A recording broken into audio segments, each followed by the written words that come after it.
Gentlemen, I want to acknowledge and give honor to our flag, and I think we should give the flag a hand. And let's give honor to ATAC. Ramesses, let's give legacy of the nation. How many of you are here? Hold your hands up. All right. Legacy of a nation. Okay. I just want to say I feel so honored to speak to my beautiful people. But I want to make it very, very short, but very clear to you what we're talking about. They did put African American history in the schools between the grades of 9 to 12. But they left out the children from kindergarten to 8th. That's what I'm talking about. When I went into the school's district and saw Paul Vallis, and I explained to him that our children need to know their African history. Not African American, they get plenty of that.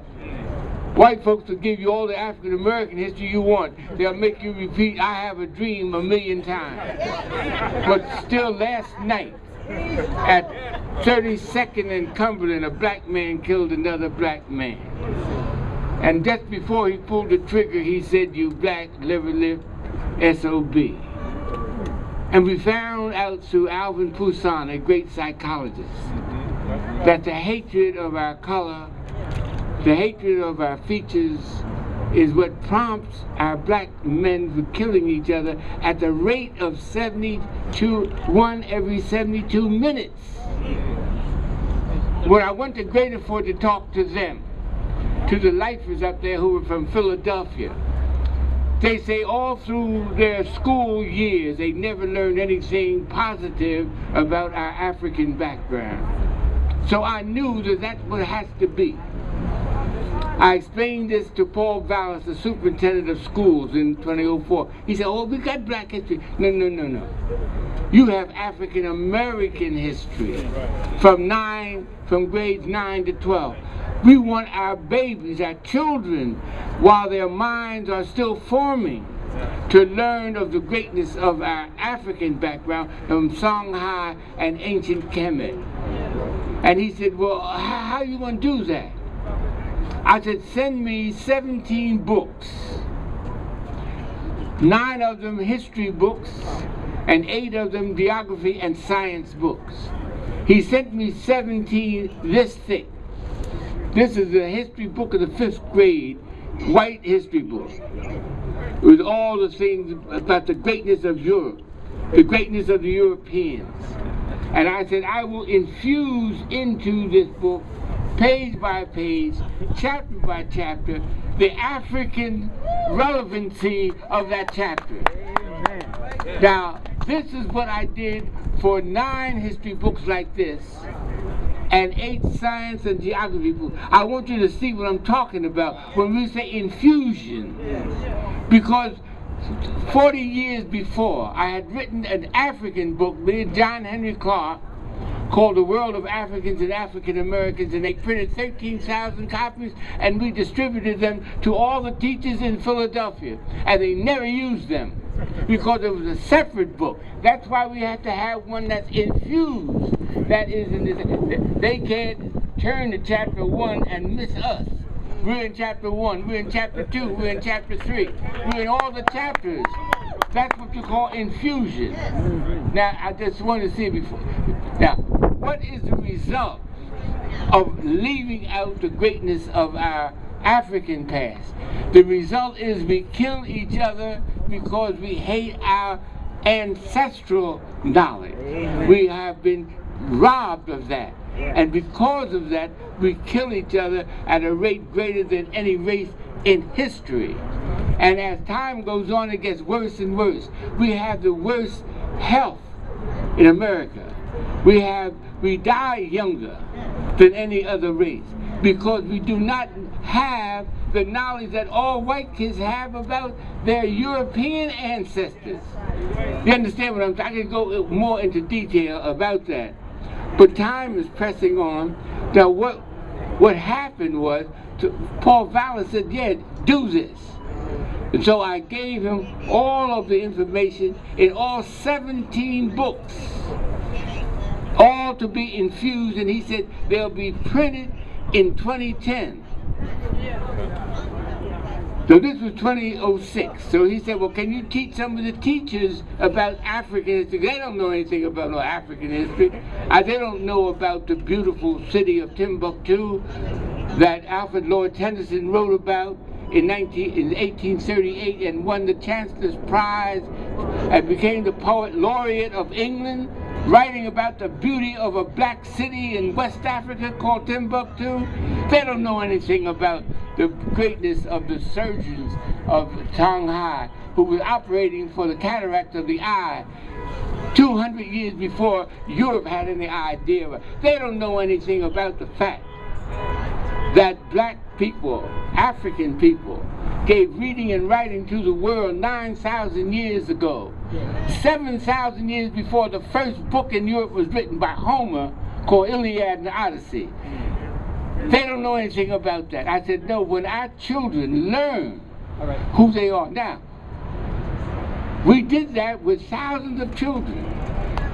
One of the leaders of a group that has done this is a dessert club. Ali, where are you? Is Ali here? Oh, yeah, come up here. Come up here. Now, here's a man who took what I said and got 3,000 children to take my course called the African Genesis course, and if they passed my course, he would take them to Africa free of charge. Give him a hand for, and his wife, here she is. That's what they did. Just say a few words what happened. We started the program in 1997. We reached out for Doc. He designed a curriculum for us, a 27-month curriculum that the children started studying from. And after they studied the curriculum, they passed. We took them to Africa. And every year since 1997, we've done that. We've taken over 3,000 people through that. And what we found out, after they took his course, that their scores on standardized tests like the PSAT and the SAT increased, their academic performance increased, their incidences of disruptive behavior and lateness decreased, their respect for elders increased, and the most striking thing that we saw that in 15 years, we've only had 2 students, 2 male students, be accused of misdemeanor crimes, and we've only had 2 female students get pregnant before they graduate from high school. That's 15 years and over thousands of students. So as Dr. Robinson said, what we found out was that when our children learn their true and correct history, not only do they excel, but they dominate. Because that's what happens. So you all need to give Dr. Robinson a hand. We have here Shaka Fatah's father, Dr. David Fatah, right here, and he asked me to come over, his wife, Queen Fatah, to come over because they had warring gangs in West Philly, to come over and give them the African Genesis program back in the 60s, and we did, and they stopped their warring. Tell them about it, Daoud. All right. How's everybody? All right. Giving honor to God. Let's hear it for Dr. Maybe we can get him back in the school building, make it school again, huh? Yeah. All right, Mike? Yeah, the thing that we were able to do when we got our children's attention during the gang war days, we had conferences. And at the conference, we would sit them down and explain to them who they were and what they was about on the real side. And one of the things we found out in dealing with our kids is we had to take examples and use different words. And one of the words that we used that we found out was powerful was faith. But instead of saying faith, we used the Manny. And we started the Manny Pack. And every gang in this town signed it. And they kept their word, because their word is their bond, because that is how a black man lives, by his word and his faith in God. And the brothers picked that up and walked where they wanted to walk, talk where they wanted to talk, and made this a safe town. Then we spun it around again and brought it back and called it a Manny Place for the grandkids, us grandchildren. and only 5,000 kids in the public school system has signed it, and everywhere it was signed, has documentation from the federal government that violence decreased, ignorance decreased, and God rose. Somebody say amen for Ed Robinson. Thank you very much. Let's give him a big round of applause. He's the man who stopped gang warring in Philly in the 60s and 70s. Another big round of applause for Brother Fattah. Now, not only did the respect and honor of black children rise for themselves, but white children learning about the greatness of our African background, their respect of our black people grew also. We found that out when I created a DVD called The Songhai Princess and showed it to white children. Now, my point is, here's the bottom line.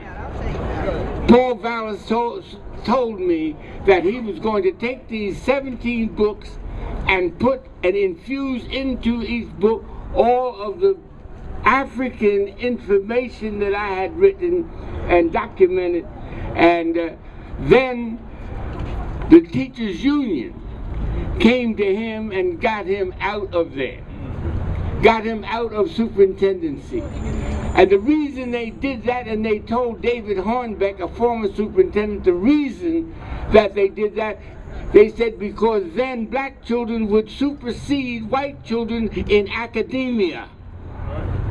And so we're not going to have it, because you dominate everything where there's a level playing field. You dominate in basketball, you dominate in football, you dominate in track. We're not going to have you dominate in academia. So they got rid of him and they brought in Ackerman. The teachers union? Teachers union. You see, I don't have anything to lose. He can't fire me. Another thing, I'm not going against my future, because I'm 93 years old. I'm already in my future. Go ahead, bro. So I'm telling it like it is. Now, I love Dr. Ackerman for something she did for my boy Darryl Boozer. Gave him this big contract, and she got in a lot of trouble for it, and I think we should give her a hand for that.